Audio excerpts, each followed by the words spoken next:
have a lot of stories in this band. We've lived a colorful life as a band, and we met a lot of people, and that's part of being in a rock and roll band for me. Meeting those people, Robin Williams and Richard Pryor, and touring Europe with Kiss and Motorhead, and I have my Lemmy stories, and and that's part of it. It's not all just money.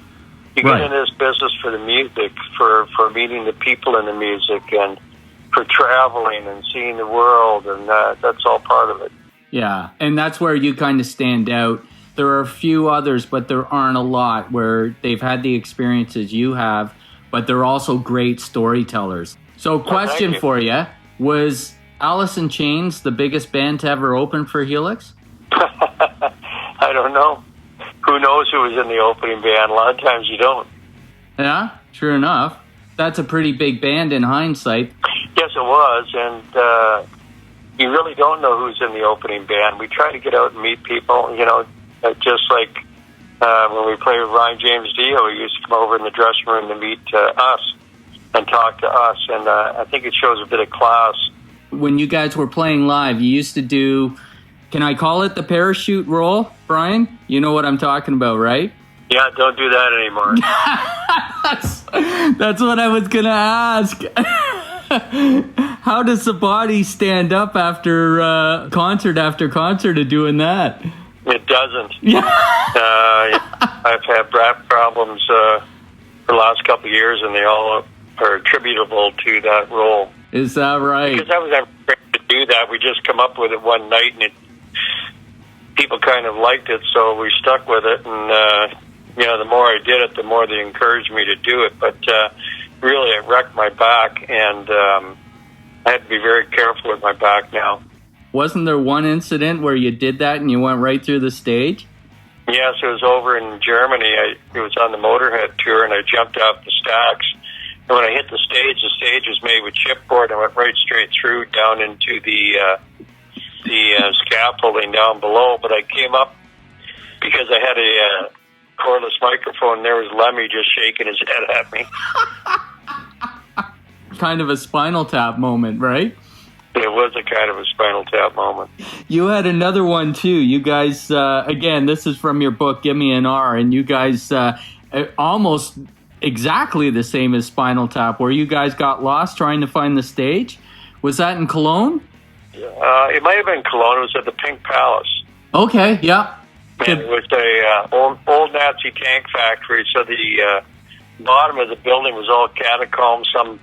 Some rooms were quite tall, other ones were quite short, and the dressing room was at the back, and we had to take a elevator down into the basement and then walk through the basement to get to the front of the building and come up behind the stage. And just like Spinal Tap, we got lost, and nobody spoke English down in the basement, but eventually we found our way up.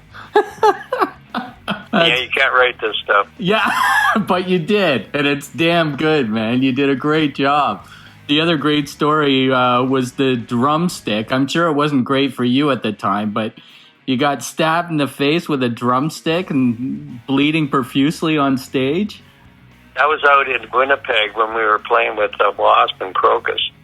Oh, boy. And I had grabbed the microphone and to sing, I think it was Make Me Do Anything You Want, and I had broken off drumstick in my hand when I grabbed it. When I went to sing, I jabbed myself right in the face, and I had to go get stitches after the show.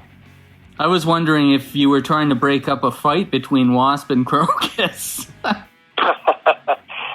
Maybe. They did hate each other. Oh, yeah. The other great story that you had in the book was recording at the Manor, Richard Branson's place. How did that happen? Well, we had been with Capitol for 3 albums, well in the streets of their 4th album on Capitol EMI. And basically it was kind of known that we were getting one last kick at the can, so they pulled out all the stops and they set us up with Mike Stone, who at the time was one of the top 10 producers in the world. He'd done the Harder, Faster album by April Wine. He'd done some Queen albums, Journey albums, and anyway, they sent us over to England to record Mike Stone, and Stone wanted to record at the Manor, which was out in Kidlington in England. And so we went out there, and we were there for about a month, I think, a month and a half. And then we did the mixing in London at Richard Branson's studio there called the Townhouse. And the Sex Pistols had been at the Manor and done some damage? Yes, they had. There was a chip in the upstairs foyer.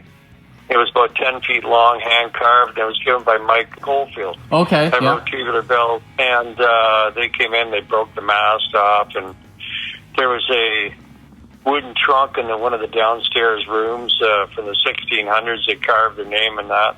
A lot of famous bands recorded at that studio. Oh, yeah, it was a big one for sure. It cost us $2,000 a day. Holy shit. Wow. So, what do you got happening 2020, Brian? You got the Masonic April 17th?